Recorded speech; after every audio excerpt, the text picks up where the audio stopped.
বন্ধুরা নমস্কার। বিষয় যার বিশ্বাস হয়েছে। বন্ধুরা, এই বিশ্বাস মানে হলো আত্মবিশ্বাস, নিজের উপরে বিশ্বাস। এখন নিজের উপরে বিশ্বাস হলে কি হয়, সেই মানুষ সব রকমের আশঙ্কা মুক্ত হয়ে যান। এই মানুষ জীবনের প্রতিটি মুহূর্তকে তিনি উপলব্ধি করতে পারেন, উপভোগ করতে পারেন।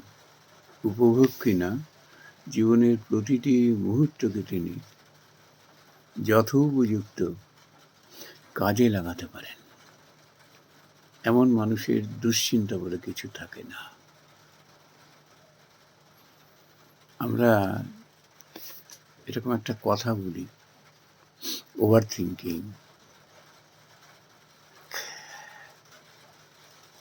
একই জিনিস বারবার চিন্তা করে যাওয়া।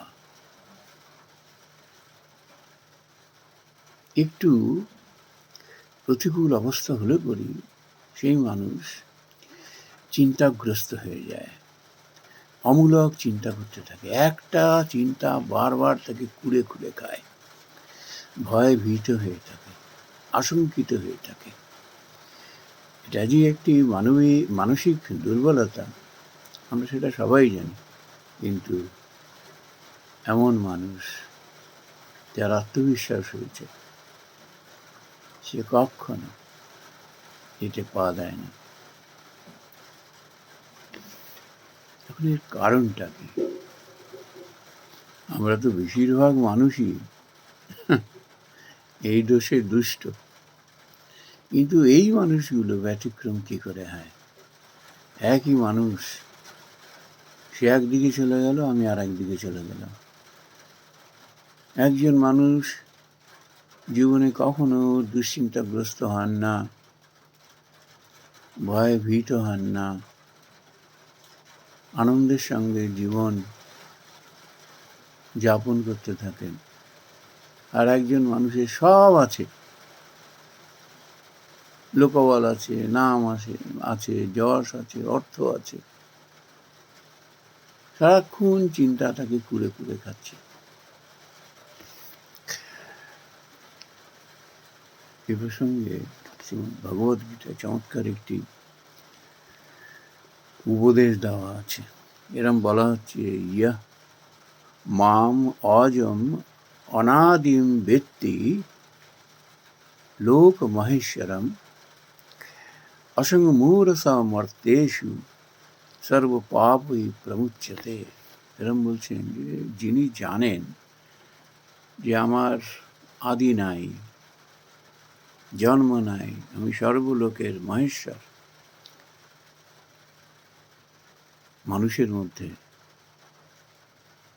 এমন মানুষ মোহশূন্য। আর এই মোহশূন্য হওয়ার জন্য পাপমুক্ত হয়ে যান। এখানে দুটি কথা ভারী চমৎকার। একটা হলো মোহশূন্য, আর একটা হলো সর্বপাপ। আমরা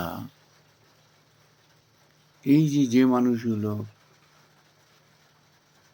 আমরা সারা জীবন ধরে কেবল আশঙ্কিত হয়ে থাকি, আশঙ্কা আমাদের কুড়ে কুড়ে খায়, নিজের উপরে বিশ্বাস নেই। যারা মোহগ্রস্ত মানুষ, তাদের এটি হয়। মোহ কি না, যেটা করা উচিত না সেটাই করছি, যেটা করা উচিত সেটা করছি না, কিছুতেই সদাচারী হয়ে উঠতে পারছি না। মোহ। আমরা ইন্দ্রিয়র বশীভূত হয়ে পড়ি যেসব মানুষ, যাদের মন মুখ এক নয়, সর্বদা বেশভূষা,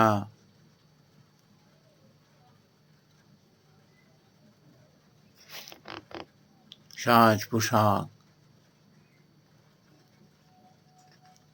সাজানো কিছু কথা দিয়ে নিজের আসল স্বরূপটিকে যখন আমরা ঢাকার চেষ্টা করি মোহগ্রস্ত হয়ে,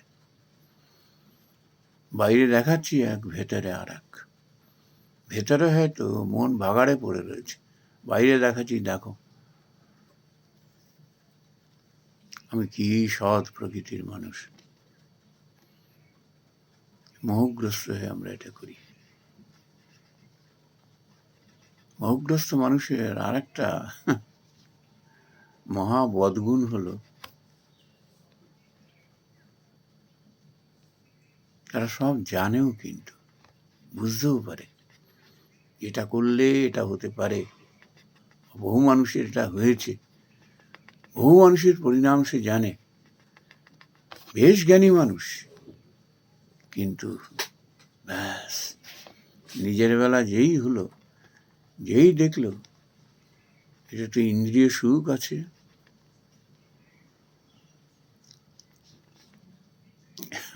একটা মেটেরিয়াল প্লেজার আছে, মেটেরিয়াল ইন্টারেস্ট আছে, ব্যাস মজে গেল। দেখবেন যেসব মানুষ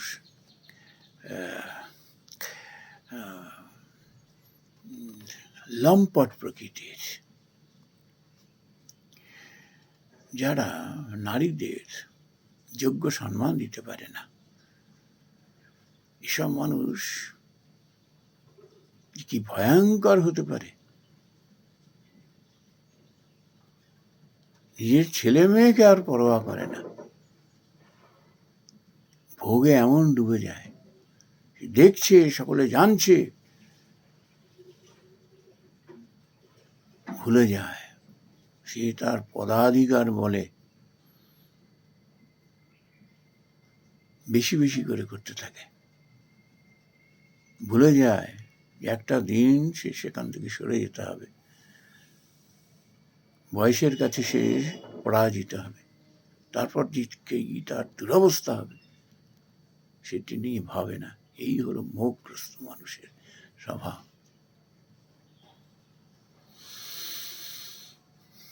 আর এই মোহগ্রস্ত হওয়ার জন্যই না মানুষ পাপ করতে থাকে। ওই যে নারীকে যথাযোগ্য মর্যাদা না দেওয়া, পরের সম্পত্তি লুটে খাওয়া, ক্ষমতার অপব্যবহার করা, এইসব যত রকমের পাপ কাজ সে করতে থাকে মোহগ্রস্ত হয়ে। সে এমন মানুষটিকে বিশ্বাস করতে চান না। এই যে বলা হচ্ছে না, যার আদি নেই, জন্ম নেই, সর্বলোকের মহেশ্বর, যিনি সব দেখছেন, সব দেখছেন, দুনিয়ার কেউ দেখছে না। ভাবছি বেশ আছি, আমার এটা কেউ বুঝতে পারছে না, তিনি তো সব দেখছেন। কিন্তু এমন মানুষ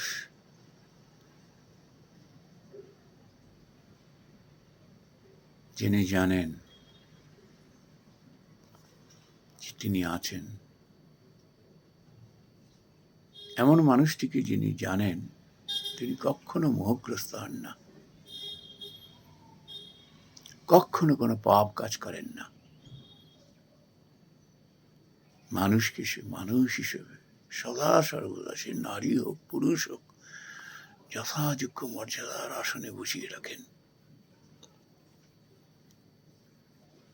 শত প্রলোভনও তাকে বশীভূত করতে পারে না, ইন্দ্রিয়র প্রবল তাড়না তাকে প্রভাবিত করতে পারে না।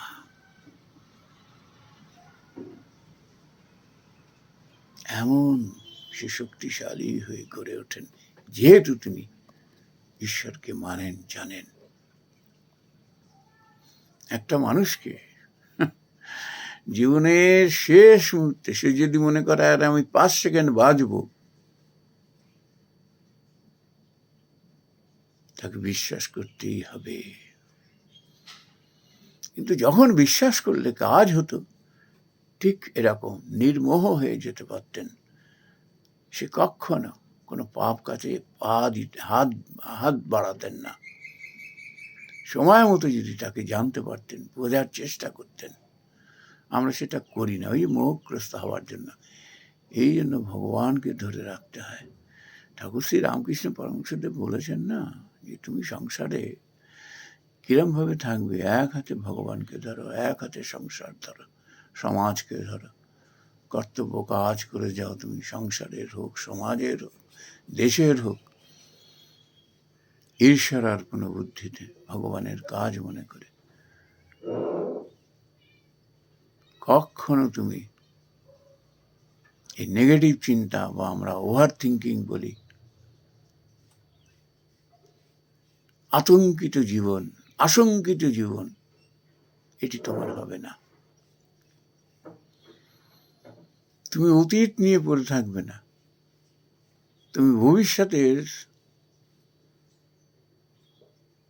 অজানা জিনিস নিয়ে তুমি আতঙ্কিত হবে না। তুমি বর্তমানকে সঠিকভাবে কাজে লাগাতে পারবে, যথাযথভাবে বর্তমান সময়ের প্রতিটি ফলকে তুমি সুব্যবহার করতে পারবে। মনের মধ্যে তোমার এমন একটি শক্তি চলে আসবে, নেগেটিভ চিন্তা, ওভার থিঙ্কিং তোমার স্পর্শই করতে পারবে না।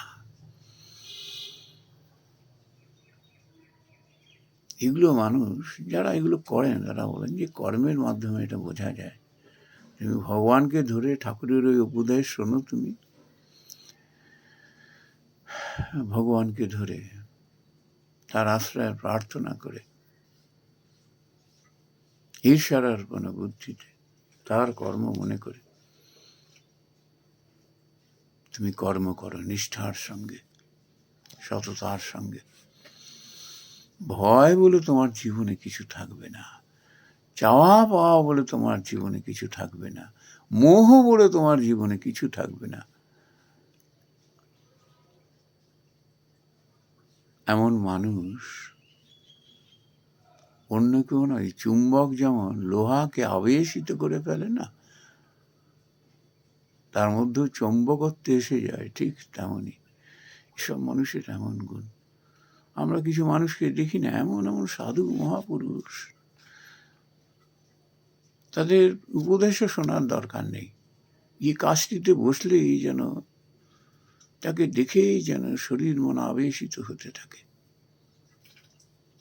আমার সঙ্গে কথা বলছেন না, হয়তো অন্যের সঙ্গে কথা বলছেন, দু একটি উপদেশের কথা হয়তো এসে যাচ্ছে কখনো, ভীষণভাবে তাকে আবেশিত করে তোলে, তার জীবনের মোড় ঘুরিয়ে দেয়। যেন সৎসঙ্গ, সৎসঙ্গ সমাজেও এরকম, সংসারও তুমি এমন মানুষের সঙ্গে মেশো যার ক্রিয়াকর্মের মধ্যে, আচার আচরণের মধ্যে, কথাবার্তার মধ্যে সবসময় একটা সকারাত্মক ভূমিকা থাকে, কনস্ট্রাকটিভ। এবারে শ্রী রামকৃষ্ণ পরমহংসদেবের এই শ্লোকটির উপরে 10ম অধ্যায়, যে তৃতীয় 3 নম্বর শ্লোকটি পড়া হলো, তার উপরে ঠাকুর শ্রী রামকৃষ্ণ পরমহংসদেব এই বিশ্বাসের উপরে একটি কথা বলেছেন, ভক্তদের শুনিয়েছেন, পার্শ্বদের শুনিয়েছেন, যে বিশ্বাস কি জিনিস। তো সে তো এমনি এমনি, তো ম্যাজিক না যে তুমি চাইলেই এমনি লাভ করে ফেলবে। অনেক কিছু সাধন করতে হয়, সাধনা করতে হয়, সৎসঙ্গ করতে হয়, ভালো মানুষের সংস্পর্শে যেতে হয়। ধীরে ধীরে অভ্যাস করতে করতে তোমার মধ্যে যখন ওই বিশ্বাসটি এসে যাবে, ব্যাস তুমি মোহমুক্ত, পাপমুক্ত একজন আছেন। তার জন্ম নেই, আদি নেই, অন্ত নেই, সারা বিশ্বব্যাপী যার অবস্থান, যিনি আমাদের নিঃশ্বাস প্রশ্বাসেরও খবর রাখেন, এই পৃথিবীর সমস্ত মানুষের যিনি পর্যবেক্ষণ করছেন, যাকে ফাঁকি দেওয়া যায় না, তার আশ্রয়ে প্রার্থনা করো। সর্বদা তার কাছে প্রার্থনা করবে, যেমন যে আমায় মোহমুক্ত করো।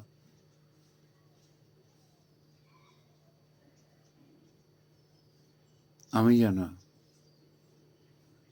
আমার জীবনে যে কাজ, আমি যেন তোমার কাজ মনে করে সেগুলো নিষ্ঠার সঙ্গে পালন করতে পারি, ঈর্ষার অর্পণে বুদ্ধিতে।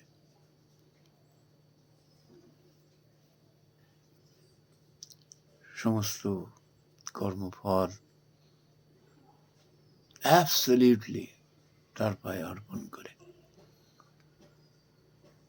কাজ করতে করতে তখন ঈশ্বরকে আরো বেশি করে অনুভব হয়। অনুভব হতে হতে ঈশ্বরকে সে যদি নাও দেখতে পান না চোখে, মনে মনে অনুভব করতে থাকেন, উপলব্ধি করতে থাকেন, তিনি তার সঙ্গে রয়েছেন, এটা বুঝতে পারেন।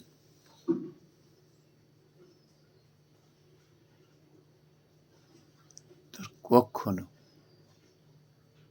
ভয় হয় না, আশঙ্কা জাগে না মনে, নিজের উপরে অবিশ্বাস হয় না। ঈশ্বরকে তিনি প্রতি পলে প্রতি মুহূর্তে উপলব্ধি করতে থাকেন। তিনি এরকম বলছেন, বিশ্বাস, ঠাকুর শ্রী রামকৃষ্ণ পরমহংসদেব বলছেন, বিশ্বাস হয়ে গেলেই হলো, বিশ্বাসের চেয়ে আর জিনিস নাই। এবারে তিনি কেদারের প্রতি এরম বলছেন যে বিশ্বাসের কত জোর তা তো শুনেছ, পুরাণে আছে।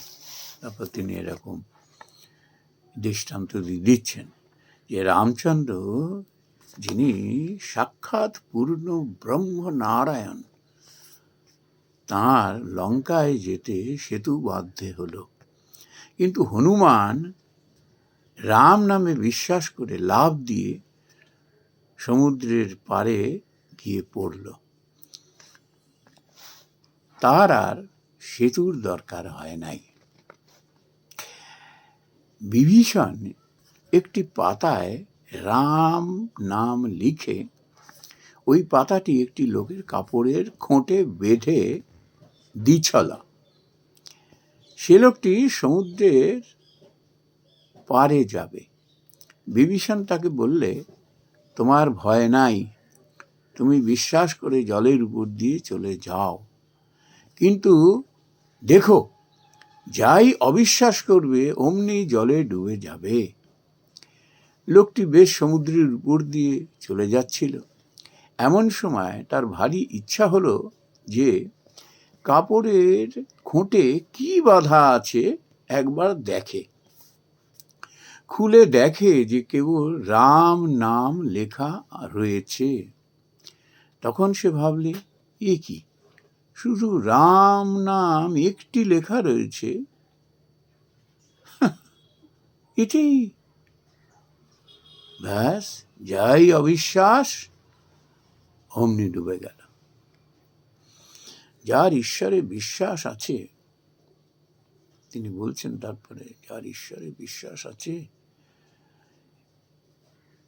সে যদি বলে আর আমি এমন কাজ করব না, তার কিছুতেই ভয় হয় না। বিশ্বাস।